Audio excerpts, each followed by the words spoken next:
The Wind in the Willows by Kenneth Grahame. Chapter 5. Dulce Domum. The sheep ran huddling together against the hurdles, blowing out thin nostrils and stamping with delicate forefeet, their heads thrown back and a light steam rising from the crowded sheep-pen into the frosty air, as the two animals hastened by in high spirits, with much chatter and laughter. They were returning across country after a long day's outing with Otter, hunting and exploring on the wide umplets where certain streams tributary to their own river had their first small beginnings, and the shades of the short winter day were closing in on them, and they still had some distance to go. Plodding at random across the plough, they had heard the sheep and had made for them, and now, leading from the sheep-pen, they found a beaten track that made walking a lighter business, and responded, moreover, to that small inquiring something which all animals carry inside them, saying unmistakably, "Yes, quite right. This leads home." "It looks as if we were coming to a village," said the mole somewhat dubiously, slackening his pace, as the track that had in time become a path, and then had developed into a lane, now handed them over to the charge of a well-metalled road. The animals did not hold with villages, and their own highways, thickly frequented as they were, took an independent course, regardless of church, post-office, or public-house. "Oh, never mind," said the Rat. "At this season of the year, they're all safe indoors by this time, sitting around the fire, men, women, and children, dogs and cats and all. We shall slip through all right, without any bother or unpleasantness, and we can have a look at them through their windows if you like, and see what they're doing." The rapid nightfall of mid-December had quite beset the little village as they approached it on soft feet, over a first thin fall of powdery snow. Little was visible but squares of a dusky orange-red on either side of the street, where the firelight or lamplight of each cottage overflowed through the casements into the dark world without. Most of the low latticed windows were innocent of blinds, and to the lookers-in from outside, the inmates gathered round the tea-table, absorbed in handiwork, or talking with laughter and jester, had each that happy grace which is the last thing the skilled actor should capture, the natural grace which goes with perfect unconsciousness of observation. Moving at will from one theatre to another, the two spectators, so far from home themselves, had something of wistfulness in their eyes, as they watched a cat being stroked, a sleepy child picked up and huddled off to bed, or a tired man stretch and knock out his pipe on the end of a smoldering log. But it was from one little window, with its blind drawn down, a mere blank transparency on the night, that the sense of home and the little curtained world within walls, the larger stressful world of outside nature shut out and forgotten, most pulsated. Close against the white blind hung a bird-cage, clearly silhouetted, every wire, perch, and appurtenance distinct and recognizable, even to yesterday's dull-edged lump of sugar. On the middle perch the fluffy occupant, head tucked well into feathers, seemed so near to them as to be easily stroked, had they tried. Even the delicate tips of his plumped-out plumage penciled plainly on the illuminated screen. As they looked, the sleepy little fellow stirred uneasily, woke, shook himself, and raised his head. They could see the gape of his tiny beak as he yawned in a bored sort of way, looked round, and then settled his head into his back again, while the ruffled feathers gradually subsided into perfect stillness. Then a gust of bitter wind took them in the back of the neck. A small sting of frozen sleet on the skin woke them as from a dream, and they knew their toes to be cold and their legs tired, and their own home distant a weary way. Once beyond the village, where the cottages ceased abruptly on either side of the road, they could smell through the darkness the friendly fields again, and they braced themselves for the last long stretch, the home stretch, the stretch that we know is bound to end sometime in the rattle of the door latch, the sudden firelight, and the sight of familiar things greeting us as long-absent travelers from far over sea. They plodded along steadily and silently, each of them thinking his own thoughts. The moles ran a good deal on supper, as it was pitch dark and it was all a strange country for him as far as he knew, and he was following obediently in the wake of the rat, leaving the guidance entirely to him. As for the rat, he was walking a little way ahead, as his habit was, his shoulders humped, his eyes fixed on the straight gray road in front of him, so he did not notice poor Mole when suddenly the summons reached him and took him like an electric shock. We others, who have long lost the more subtle of the physical senses, have not even proper terms to express an animal's intercommunications with his surroundings, living or otherwise, and have only the word smell, for instance, to include the whole range of delicate thrills which murmur in the noise of the animal night and day, summoning, warning, inciting, repelling. It was one of these mysterious fairy calls from out of the void that suddenly reached Mole in the darkness, making him tingle through and through with its very familiar appeal, even while yet he could not clearly remember what it was. He stopped dead in his tracks, his nose searching hither and thither in its efforts to recapture the fine filament, the telegraphic current that had so strongly moved him. A moment, and he had caught it again, and with it this time came recollection in fullest flood. Home! That was what they meant, those caressing appeals, those soft touches wafted through the air, those invisible little hands pulling and tugging all one way.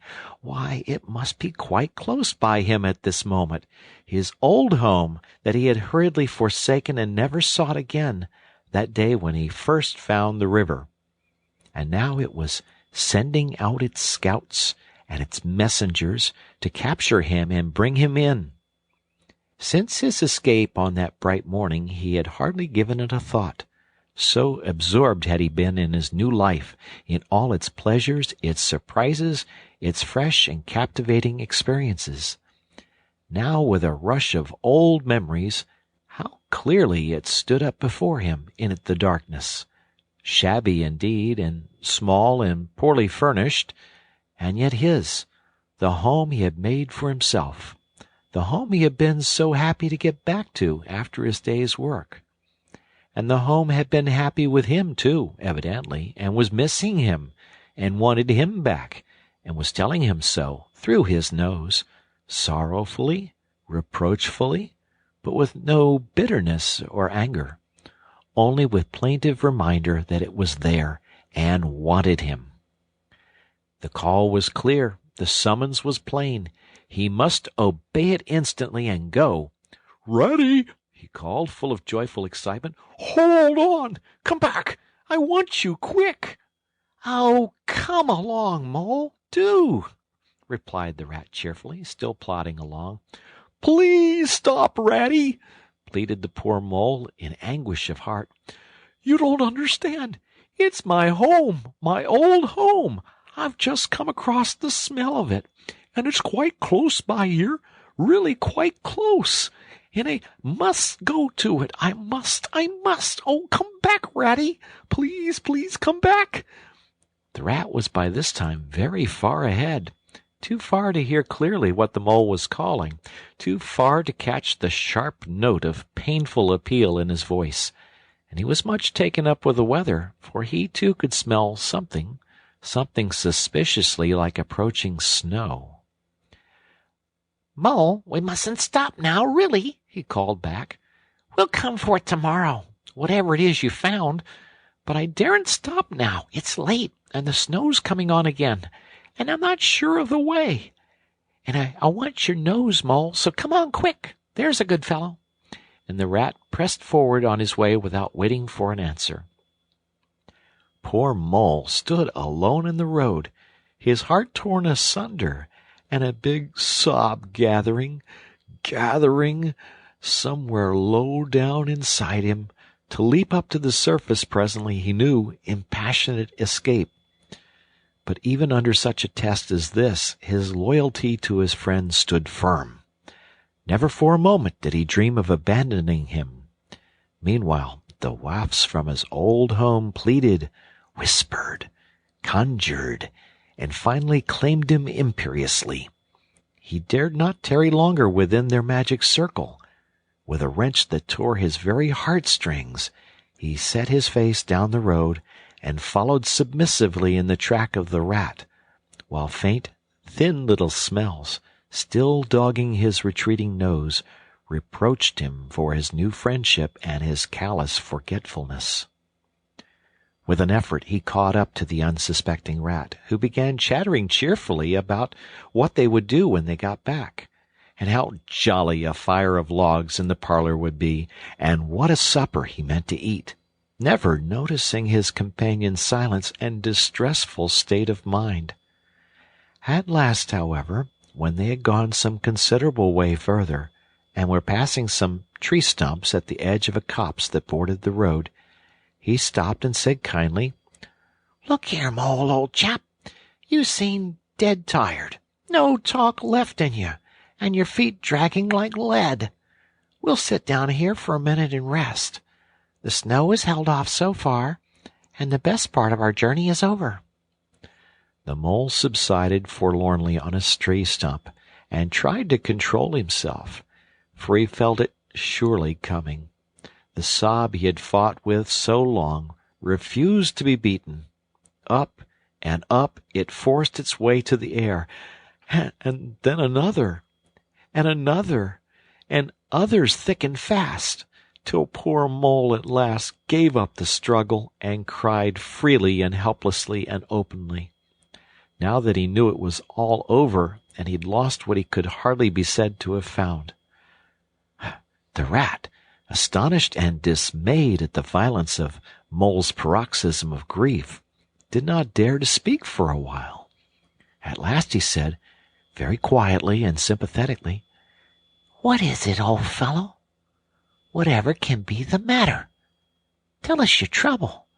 Let me see what I can do." Poor Mole found it difficult to get any words out between the upheavals of his chest that followed one upon another so quickly, and held back speech and choked it as it came. "I know it's a shabby, dingy little place," he sobbed forth at last, brokenly. Not like your cozy quarters, or Toad's beautiful hall, or Badger's great house, but it was my own little home, and I was fond of it, and I went away and forgot all about it, and then I smelt it suddenly on the road when I called and you wouldn't listen, Rat, and everything came back to me with a rush, and I wanted it. Oh dear, and when you wouldn't turn back, Ratty, and I had to leave it, though I was smelling it all the time, I thought my heart would break. We might have just gone and had one look at it, Ratty, only one look. It was close by. But you wouldn't turn back, Ratty. You wouldn't turn back. Oh, dear. Oh, dear. Recollection brought fresh waves of sorrow, and sobs again took full charge of him, preventing further speech. The rat stared straight in front of him, saying nothing, only patting Mole gently on the shoulder. After a while he muttered gloomily, "I see it all now. What a pig I have been. A pig, that's me. Just a pig. A plain pig." He waited until Mole's sobs became gradually less stormy and more rhythmical. He waited till at last sniffs were frequent and sobs only intermittent. Then he rose from his seat, and remarking carelessly, "Well, Now we'd really better be getting on, old chap," set off up the road again over the toilsome way they had come. "Whatever are you going to, Ratty?" cried the tearful Mole, looking up in alarm. "We're going to find that home of yours, old fellow," replied the Rat pleasantly. "So you better come along, for it will take some finding, and we shall want your nose." "Oh, come back, Ratty, do!" cried the Mole, getting up and hurrying after him. "It's no good, I tell you. It's too late and too dark, and the place is too far off, and the snow's coming, and I never meant to let you know I was feeling that way about it. It was all an accident and a mistake. And think of Riverbank and your supper." "Hang Riverbank and supper too," said the Rat heartily. "I tell you I'm going to find this place now if I stay out all night. So cheer up, old chap, take my arm, and we'll very soon be back there again." Still snuffling, pleading, and reluctant, Mole suffered himself to be dragged back along the road by his imperious companion, who, by a flow of cheerful talk and anecdote, endeavored to beguile his spirits back and make the weary way seem shorter. When at last it seemed to the Rat that they must be nearing that part of the road where the Mole had been held up, he said, "Now, no more talking. Business. Use your nose and give your mind to it." They moved on in silence for some little way, when suddenly the Rat was conscious, through his arm that was linked in Mole's, of a faint sort of electric thrill that was passing down that animal's body. Instantly he disengaged himself, fell back a pace, and waited, all attention. The signals were coming through. Mole stood a moment rigid, while his uplifted nose, quivering slightly, felt the air. Then a short, quick run forward, a fault, a check, a try back, and then a slow, steady, confident advance. The Rat, much excited, kept close to his heels as the Mole, with something of the air of a sleepwalker, crossed a dry ditch, scrambled through a hedge, and nosed his way over a field open and trackless and bare in the faint starlight.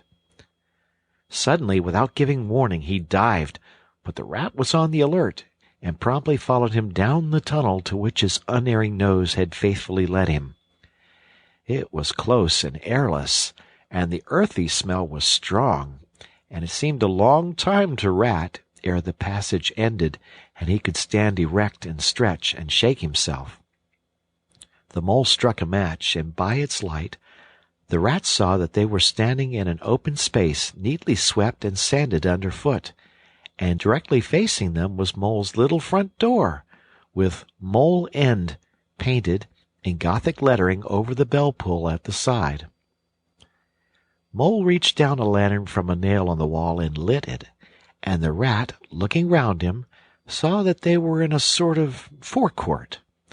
A garden seat stood on one side of the door, and on the other a roller, for the Mole, who was a tidy animal when at home, could not stand having his ground kicked up by other animals into little runs that ended in earth heaps. On the walls hung wire baskets with ferns in them, alternating with brackets carrying plaster statuary, Garibaldi and the infant Samuel, and Queen Victoria, and other heroes of modern Italy.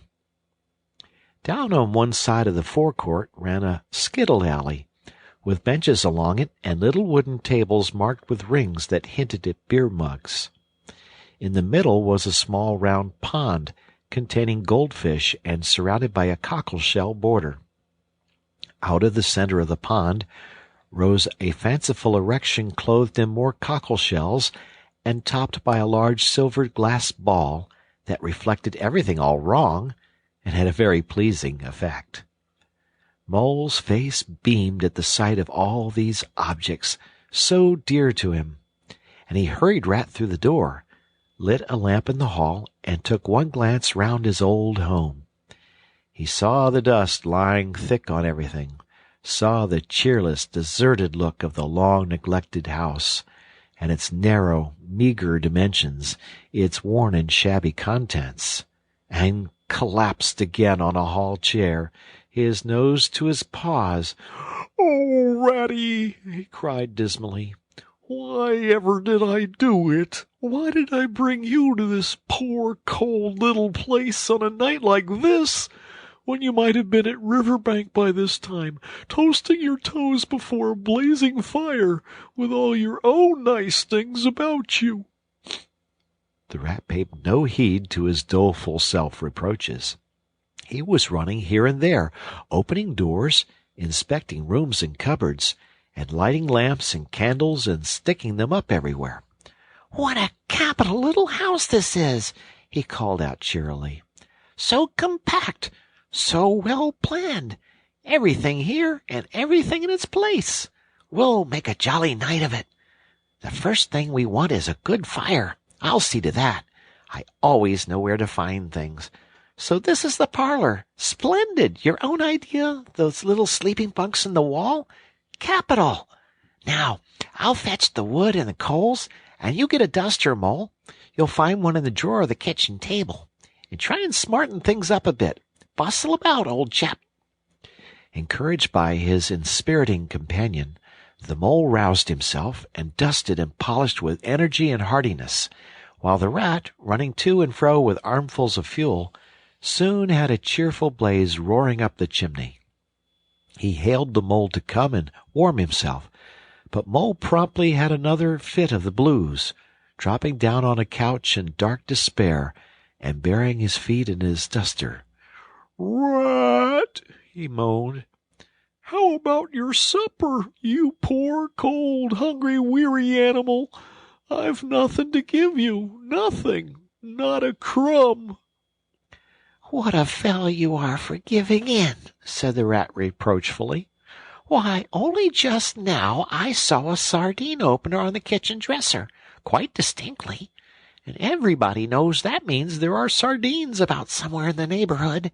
Rouse yourself, pull yourself together, and come with me and forage." They went and foraged accordingly, hunting through every cupboard and turning out every drawer. The result was not so very depressing after all, though of course it might have been better. A tin of sardines, a box of captain's biscuits nearly full, and a German sausage encased in silver paper. "There's a banquet for you," observed the Rat as he arranged the table. "I know some animals who would give their ears to be sitting down to supper with us tonight." "No bread," groaned the Mole dolorously. "No butter, no—" "No pâté de foie gras, no champagne," continued the Rat, grinning. "And that reminds me, what's that little door at the end of the passage? Your cellar, of course. Every luxury in this house. Just you wait a minute." He made for the cellar door, and presently reappeared, somewhat dusty, with a bottle of beer in each paw and another under each arm. "Self-indulgent beggar you seem to be, Mole," he observed. "Deny yourself nothing. This is really the jolliest little place I ever was in. Now, wherever did you pick up those prints? Makes the place look so homelike, they do. No wonder you're so fond of it, Mole. Tell us all about it, and how you came to make it what it is." Then, while the Rat busied himself fetching plates and knives and forks, and mustard which he mixed in an egg cup, the Mole, his bosom still heaving with the stress of his recent emotion, related, somewhat shyly at first, but with more freedom as he warmed to his subject, how this was planned, and how that was thought of, and how this was got through a windfall from an ant, and that was a wonderful find and a bargain, and this other thing was bought out of laborious savings and a certain amount of going without. His spirits finally quite restored, he must needs go and caress his possessions, and take a lamp and show off their points to his visitor and expatiate on them, quite forgetful of the supper they both so much needed. Rat, who was desperately hungry, but strove to conceal it, nodded seriously, examining with a puckered brow, and saying, "Wonderful," and "Most remarkable," at intervals, when the chance for an observation was given him. At last the rat succeeded in decoying him to the table, and had just got seriously to work with the sardine opener when sounds were heard from the forecourt without, sounds like the scuffling of small feet in the gravel, and a confused murmur of tiny voices, while broken sentences reached them. "Now, all in a line. Hold the lantern up a bit, Tommy. Clear your throats first. No coughing after I say 1, 2, 3. Where's young Bill? Here, come on, we're all awaiting." "What's up?" inquired the rat, pausing in his labors. "I think it must be the field mice," replied the mole, with a touch of pride in his manner. "They go round carol singing regularly at this time of the year. They're quite an institution in these parts, and they never pass me over. They come to Mole End last of all, and I used to give them hot drinks, and supper too sometimes, when I could afford it. It will be like old times to hear them again." "Let's have a look at 'em," cried the rat, jumping up and running to the door. It was a pretty sight, and a seasonable one that met their eyes when they flung the door open. In the little forecourt, lit by the dim rays of a horn lantern, some 8 or 10 little field mice stood in a semicircle, red worsted comforters round their throats, their forepaws thrust deep into their pockets, their feet jigging for warmth. With bright, beady eyes they glanced shyly at each other, sniggering a little, sniffing and applying coat sleeves a good deal. As the door opened, one of the elder ones that carried the lantern was just saying, "Now then, 1, 2, 3. And forthwith their shrill little voices uprose on the air, singing one of the old-time carols that their forefathers composed in fields that were fallow and held by frost, or when snow-bound in chimney corners, and handed down to be sung in the miry street to lamplit windows at Yule-time. Villagers all this frosty tide, let your doors swing open wide.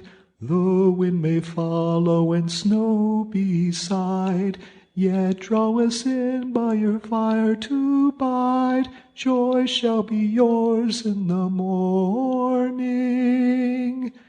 Here we stand in the cold and the sleet, blowing fingers and stamping feet.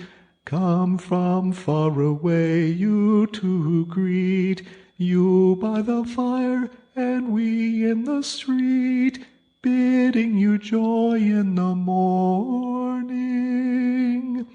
For ere one half of the night was gone, sudden a star has led us on, raining bliss and benison, bliss tomorrow and more anon, joy for every morning.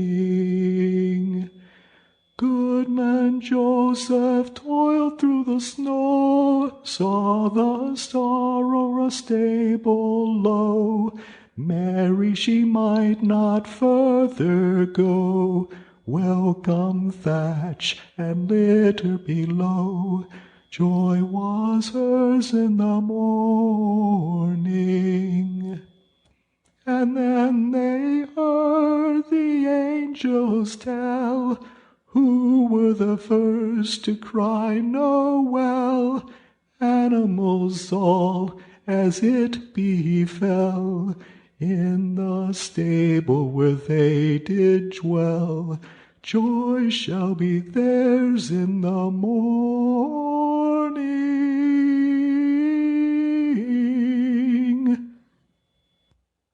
The voices ceased, and the singers, bashful but smiling, exchanged sidelong glances, and silence succeeded, but for a moment only. Then from up above and far away, down the tunnel they had so lately travelled, was borne to their ears, in a faint musical hum, the sound of distant bells ringing a joyful and a clangorous peal. "Very well sung, boys," cried the rat heartily. And now come along in, all of you, and warm yourselves by the fire, and have something hot." "Yes, come along, field mice," cried the mole eagerly. "This is quite like old times. Shut the door after you. Pull up that settle to the fire. Now, you just wait a minute while we... Oh, Ratty!" he cried in despair, plumping down on a seat with tears impending. "Whatever are we doing? We've nothing to give 'em." "You leave that all to me," said the masterful rat. "Here, you with the lantern, come over this way. I want to talk to you. Now, tell me, are there any shops open at this hour of the night?" "Why, certainly, sir," replied the field mouse respectfully. "At this time of the year our shops keep open to all sorts of hours." "Then look here," said the rat. "You'll go off at once, you and your lantern, and you get me—" Here much muttered conversation ensued, and the mole only heard bits of it, such as, "Fresh, mind." "No, a pound of that will do." "See you get Bugginses, for I won't have any other." "No, only the best." "If you can't get it there, try somewhere else." "Oh, yes, of course, homemade, no tin stuff." "Well, then, do the best you can." Finally there was a chink of coin passing from paw to paw. The field mouse was provided with an ample basket for his purchases, and off he hurried, he and his lantern. The rest of the field mice, perched in a row on the settle, their small legs swinging, gave themselves up to enjoyment of the fire, and toasted their chilblains till they tingled, while the mole, failing to draw them into easy conversation, plunged into family history and made each of them recite the names of his numerous brothers, who were too young, it appeared, to be allowed to go out a-carolling this year, but looked forward very shortly to winning the parental consent. The rat, meanwhile, was busy examining the label on one of the beer bottles. "I perceive this to be Old Burton," he remarked approvingly. "Sensible, Mole, the very thing. Now we shall be able to mull some ale. Get the things ready, Mole, while I draw the corks." It did not take long to prepare the brew and thrust the tin heater well into the red heart of the fire, and soon every field mouse was sipping and coughing and choking, for a little mulled ale goes a long way, and wiping his eyes and laughing and forgetting he'd ever been cold in all his life. "They act plays, too, these fellows," the mole explained to the rat. "Make them all up by themselves, and act them afterwards, and very well they do it, too. They gave us a capital one last year, about a field mouse who was captured at sea by a Barbary corsair, and made to row in a galley. And when he escaped and got home again, his lady-love had gone into a convent. Here, you were in it, I remember. Get up and recite a bit." The field mouse addressed got up on his legs, giggled shyly, looked round the room, and remained absolutely tongue-tied. His comrades cheered him on, Mole coaxed and encouraged him, and the rat went so far as to take him by the shoulders and shake him, but nothing could overcome his stage fright. They were all busily engaged on him like watermen applying the Royal Humane Society's regulations to a case of long submersion, when the latch clicked, the door opened, and the field mouse with the lantern reappeared, staggering under the weight of his basket. There was no more talk of play-acting once the very real and solid contents of the basket had been tumbled out on the table. Under the generalship of Rat, everybody was set to do something or to fetch something. In a very few minutes supper was ready, and Mole, as he took the head of the table in a sort of a dream, saw a lately barren board set thick with savory comforts, saw his little friends' faces brighten and beam as they fell to without delay, and then let himself loose, for he was famished indeed, on the provender so magically provided, thinking what a happy homecoming this had turned out after all. As they ate, they talked of old times, and the field mice gave him the local gossip up to date, and answered as well as they could the 100 questions he had to ask them. The rats said little or nothing, only taking care that each guest had what he wanted, and plenty of it, and that Mole had no trouble or anxiety about anything. They clattered off at last, very grateful and showering wishes of the season, with their jacket pockets stuffed with remembrances for the small brothers and sisters at home. When the door had closed on the last of them, and the chink of the lanterns had died away, Mole and Rat kicked the fire up, drew their chairs in, brewed themselves a last nightcap of mulled ale, and discussed the events of the long day. At last the Rat, with a tremendous yawn, said, "Mole, old chap, I'm ready to drop. Sleep is simply not the word. That's your own bunk over on that side? Very well, then, I'll take this one. What a ripping little house this is. Everything's so handy." He clambered up into his bunk and rolled himself well up in the blankets, and slumber gathered him forthwith, as a swath of barley is folded into the arms of the reaping machine. The weary Mole also was glad to turn in without delay, and soon had his head on the pillow, in great joy and contentment. But ere he closed his eyes, he let them wander round his old room, mellow in the glow of the firelight that played or rested on familiar and friendly things which had long been unconsciously a part of him, and now smilingly received him back without rancor. He was now in just the frame of mind that the tactful Rat had quietly worked to bring about in him. He saw clearly how plain and simple, how narrow even, it all was, but clearly, too, how much it all meant to him, and the special value of some such anchorage in one's existence. He did not at all want to abandon the new life and its splendid spaces, to turn his back on sun and air and all they offered him and creep home and stay there. The upper world was all too strong. It called to him still, even down there, and he knew he must return to the larger stage.